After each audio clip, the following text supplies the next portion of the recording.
Hello guys, I am Uday Datrak. I am planning to teach 100 plus unique web application security issues in 20 hours. You need to watch from lesson 0 guys to be creative. Otherwise you may not be understanding the lessons. You don't need to have any basic skills. You don't need to have any programming skills. With this course you can easily find jobs on cyber security or penetration testing or bug bounty guys.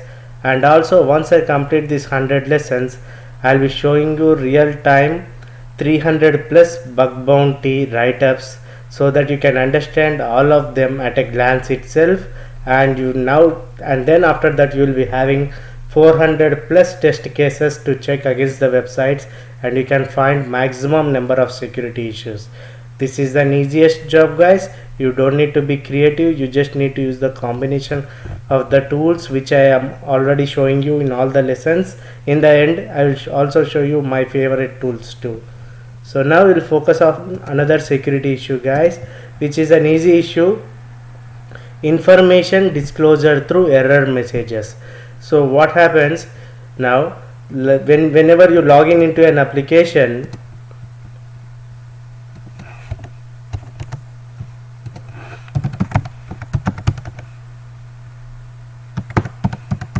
the application behaves normally and it shows the response, right? So now what you need to do is you need to modify parameter values on every page. For example, if you come across an integer number, you need to give as a minus integer number, or else when you say for an example parameter value, what I'm trying to say is localhost / uday.php $ID equal to 1. Now you guys know that this is a website, this is a page, this is the parameter, and this is the parameter value. If you come across one, what you need to give as, you need to give as something like -1.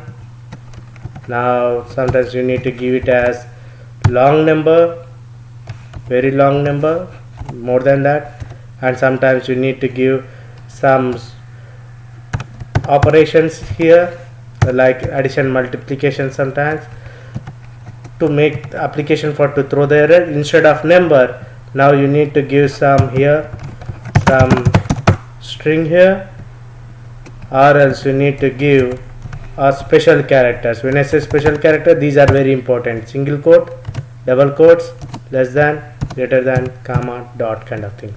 So now what happens when you change the parameter values, you come across errors. For example, now here it is showing the string value hello.html. I'll try to give some number, or else anything, not just number, anything like. So now why we got an error guys?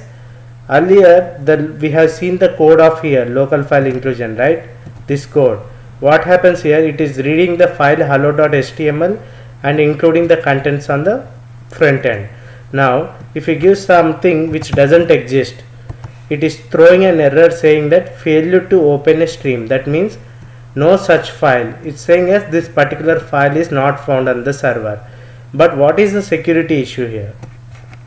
It is disclosing the sensitive path on the server guys. If you could see, with this information, now the attacker can know one important thing, like on the server they have installed WAMP, that is Windows Apache MySQL PHP is running.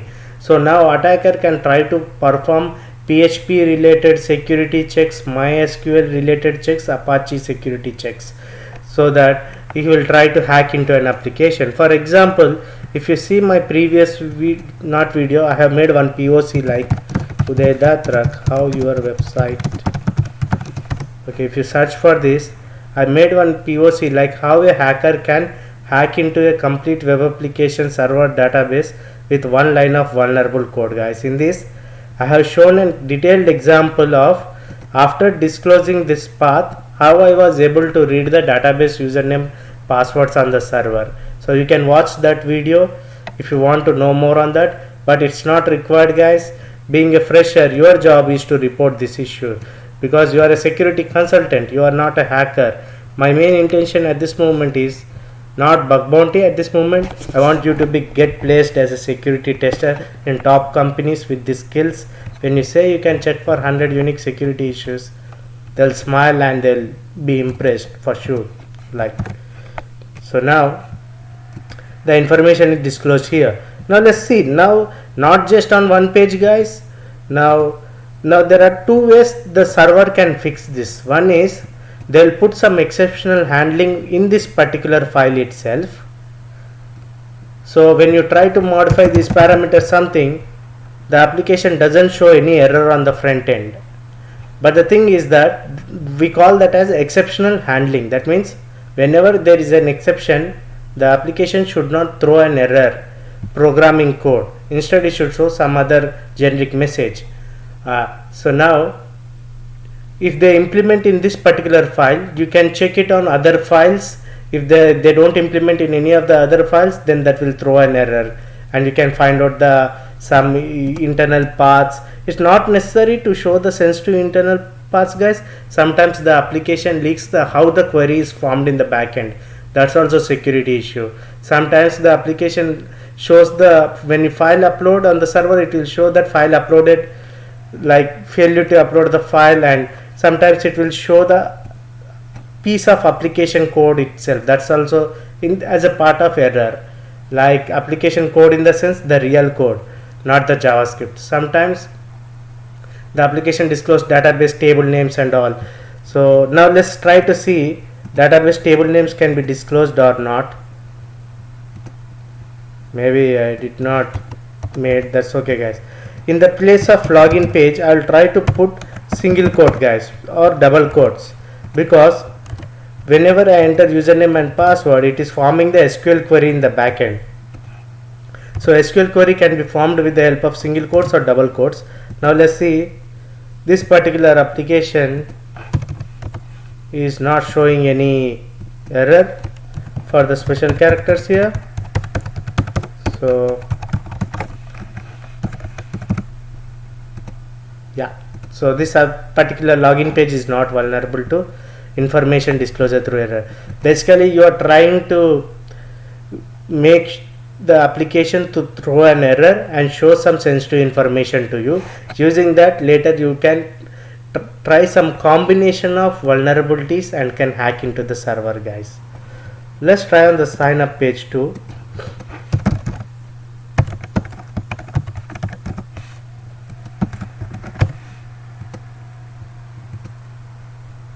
Oh, the username password should be saved.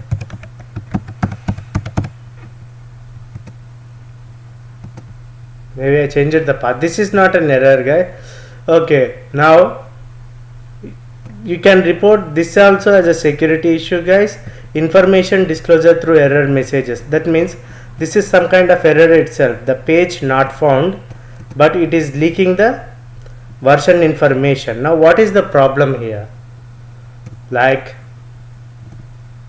this one is showing the Apache specific version, PHP specific version.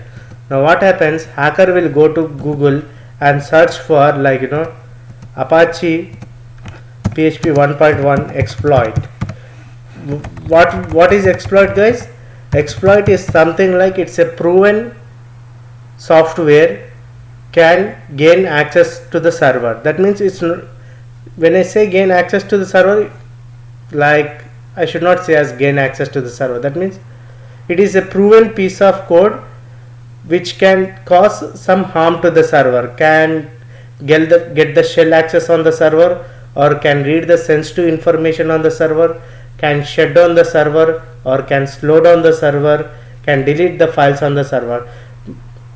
Now if I search for this, what people are talking, like Apache 2.4.1, someone is like, it will show here, it will show some show kind of thing whether the application is vulnerable to denial of service. Then attacker will use that particular software and can cause the denial of service on the server, which is beyond the topic guys. Bug bounties don't entertain you to run any of the exploits guys. That's illegal.